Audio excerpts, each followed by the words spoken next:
যেমন যার দুই চোখ নেই, তাকে তো আপনি নর্মাল আহতদের সাথে মিলাবেন না। তার কথার পরিপ্রেক্ষিতে আমি একটা কথা বলতে চাই, যার দুই চোখ নেই সেই ভাইটি গুলি খেয়েছে, আমার একটি ভাইও স্প্রিন্টারের গুলি খেয়েছে। ওই যার চোখ নাই সেও যুদ্ধে গিয়েছিল, আমার এই ভাইটিও যুদ্ধে গিয়েছিল। আসেন আপনি আমার সাথে বসেন, আমাকে আমার যুক্তি থেকে আপনি সরাতে পারলে তখন আমি আপনার সাথে কথা বলবো। এই যে ভাইটি যুদ্ধে নেমেছিল সে তখন জানতো না সে একটা গুলি খাবে, তার চোখ দুটি নষ্ট হয়ে গেছে, সে জানতো না তার দুটি চোখ নষ্ট হবে। সুতরাং যা হয়েছে আল্লাহ প্রদত্ত হয়েছে। এই ফ্যাসিস্ট সরকার, এই আওয়ামী লীগ সরকার বিতাড়িত হয়েছে আল্লাহ প্রদত্ত এবং আমাদের চেষ্টায়। এটা বরদাস্ত করা এবং এর কথা বিপরীতে যাওয়ার কোনো সুযোগ নাই। আপনি যত বুদ্ধিমান হন, আল্লাহ প্রদত্ত এবং আমাদের চেষ্টায়। সুতরাং আপনি একটা জিনিস মনে রাখবেন, প্রাধান্য না দিয়ে তারা কিসের রাজনীতি করতে চান? আমাদের জন্য যে সরকার, আমাদেরকে প্রাধান্য না দিয়ে তারা রাজনীতি করবেন।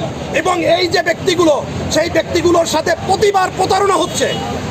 আমি দৃঢ় কণ্ঠে বলতে চাই, এই আহতদেরকে আগে ভালো রাখুন, তারপরে আপনি অন্য অন্য কাজে ব্যস্ত থাকুন। আপনাদেরকে আমি কথা বলেছি, আপনারা বিভিন্নভাবে ট্যাগ দিয়েছেন, কিন্তু আপনারা খোঁজ দিয়ে রাখবেন যে আমি কে। সুতরাং এই আহত যোদ্ধা হিসাবে, এই আহত যোদ্ধাদের ভাই হিসাবে আমি স্পষ্ট করে বলতে চাই, আপনারা যা করছেন তা কখনো শুভকার হবে না, তা কখনো শুভকার হবে না। যেমন আল্লাহ প্রদত্ত আপনাদের বিচার হবে, তেমন এই আহতদের কষ্ট আপনাদেরকে জ্বালিয়ে পড়ে ছারখার করে দেবে। আমি মনে করি এই আহতদের নিয়ে কয়েকটি প্রোগ্রাম করেছি। যারা আমাকে বাধা দিয়েছে তারা এদেরকে বাধা দিচ্ছে, তারা এদের ন্যায্য অধিকারগুলো বাধা দিচ্ছে। আপনারা সাংবাদিক মিডিয়ার লোক, আপনারা যাচাই করে দেখবেন তারা নীতিবাক্যর কথা বলে। যারা নীতিবাক্যের কথা বলেন সেই নীতিবাক্যগুলো আসলে, তাহলে আপনারা আগে আহতদের কাছে আসেন, আহতদের কাছে আসেন, আগে আহতদেরকে পরিপূর্ণভাবে তাদের মনের খবরটা আপনারা সমাধান করেন, দেন অন্য অন্য প্রসেসগুলোতে যান।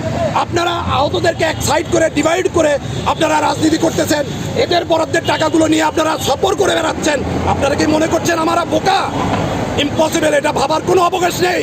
সুতরাং আজ এবং কাল আপনাদেরকে ভুল আপনাদের নিজের চোখেই ধরা পড়বে এবং এই জাতি আপনাদেরকে ক্ষমা করবে না।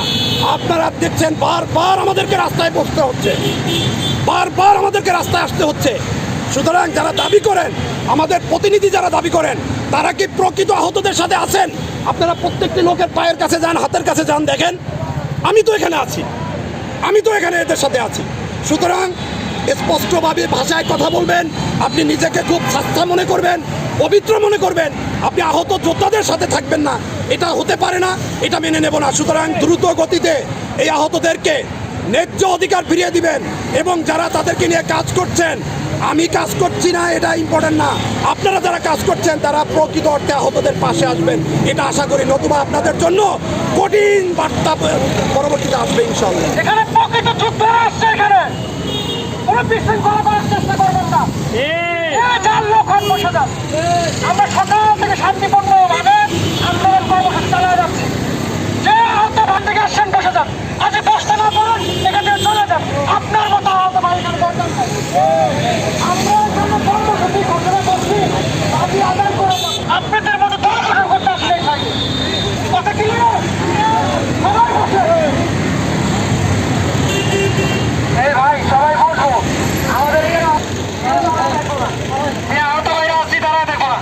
এই ভাই বসেন, ভাই বসেন। এই ভাই বসেন।